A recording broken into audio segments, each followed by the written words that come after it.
EVs, take one. All right. Well, thank you for joining us for another episode of America's Mechanic.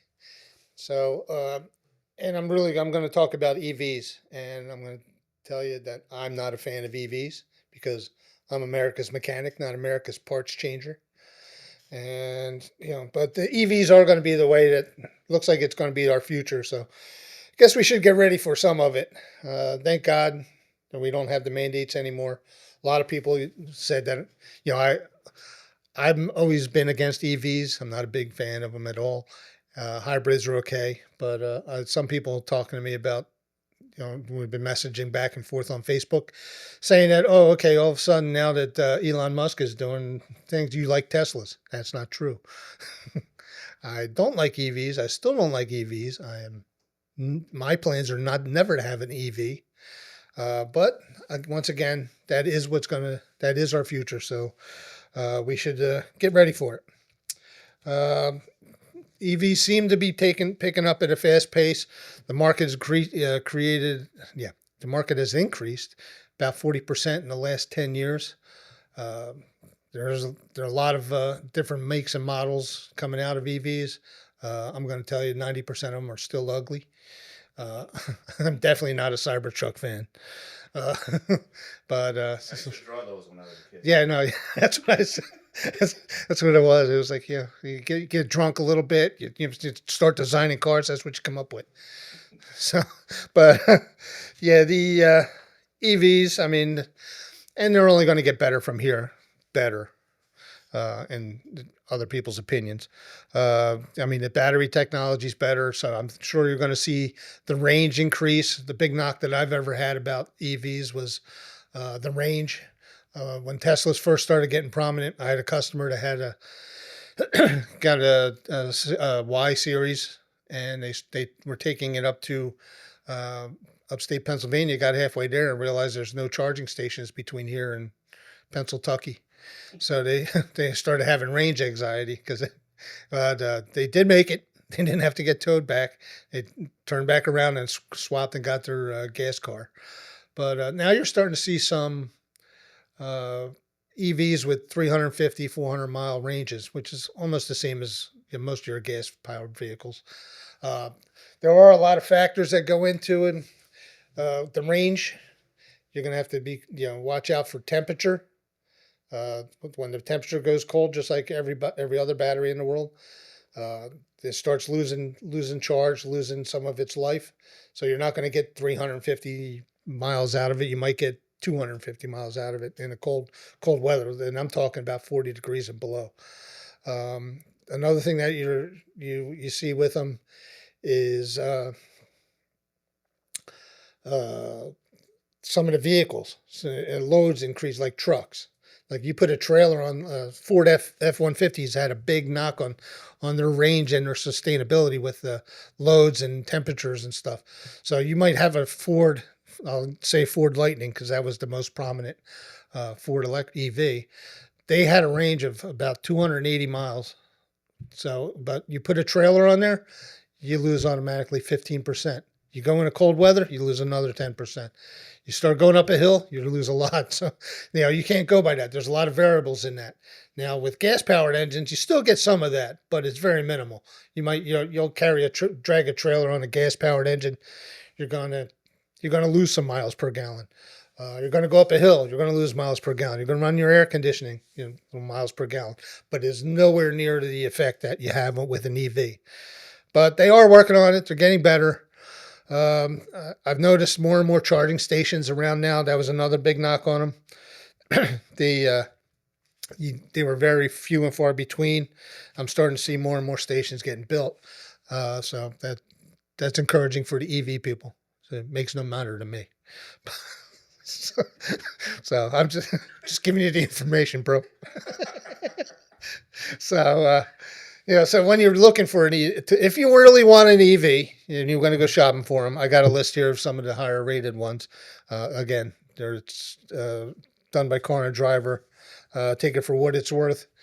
I'll be cynical here and say usually they're rated by whoever spends the most in advertising in that particular magazine. So electric vehicles, you have the SUVs that have a bigger load on them, carry a little more weight.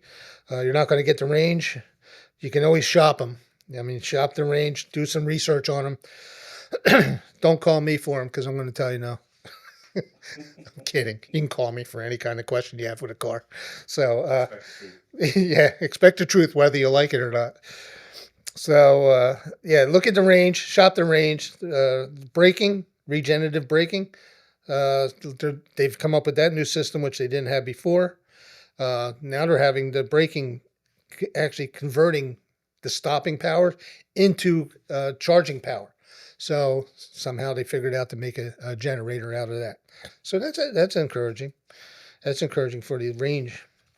Uh, Key considerations. Another key considerations. Look for the free recalls. There have been a lot of recalls on these EVs because they're pretty much experimental. A lot of them first runs. You always have a lot of problems with the initial make and models. They're still in the testing stage, so you're going to have your bumps and grinds with them. So, but always check. There's always been a lot of recalls. Tesla's had recalls not just with their EV part, but with the safety part. They've had problems with the seat belts. A lot of problems with the seat belts. Some are even not even attached when they come down the manufacturer lines. Some of the front end parts have not been tightened, like the lower control arms, and they've been snapping off. So really, really do your research when looking at an EV because they are new. They are, again, experimental. They're finding new technologies. Maybe you want to wait a couple more years till they get perfected. I'll use an analogy of Cadillac is GM's experimental division. If it works out in Cadillac, then they put it down in the other divisions. So if there's a lot of failed Cadillacs out there, you know why. So you got some alternatives. You don't have to be stuck to a Tesla. I've seen a couple really cool looking Teslas, and again, to me, they're still not that good looking, but they've been improving. They were really ugly before. Until they start coming up with a better looking Cybertruck, I'll still keep picking on them too. But you see, like Kia's got a couple nice models, and for me to say something about nice about Kia is saying something too. But Toyota, they've had a lot of problems with their EVs because they really weren't on board at first. They were trying to stick with the hybrids, but then they decided to go into the full EV market, and they're having a lot of problems because they're the last ones on the list here to get on. The last ones to get on the boat. Hyundai Ioniq 5. That's a nice looking car. The Ioniq 5N is also, it's just like that. It's just a little more sleeker. The Honda Passport looks like a regular Honda Passport, but it's got an EV engine in it. I don't know how this made it on here. The Ford Mustang Mach-E. It's one of the most hideous vehicles ever made. It's an insult to the Mustang name, in my opinion. So, yeah, Kia's been pretty good. Chevy Equinox, you're probably better off. I'll even jump off and say you're better off with an EV Chevy Equinox than a regular Chevy Equinox because they've had a lot of problems and recalls on their engines. Their four cylinders and their turbos and stuff have really been a nightmare for General Motors. So, Volkswagen, I don't know what to say about that. I don't think any Volkswagen should be up there. Nissan, they're probably there too. I'll say Nissan's probably better off as an EV. Subaru, they've been pretty good across the board with things.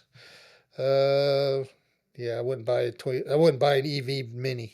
That's just, they're made by BMWs, and that's just an accident waiting to happen.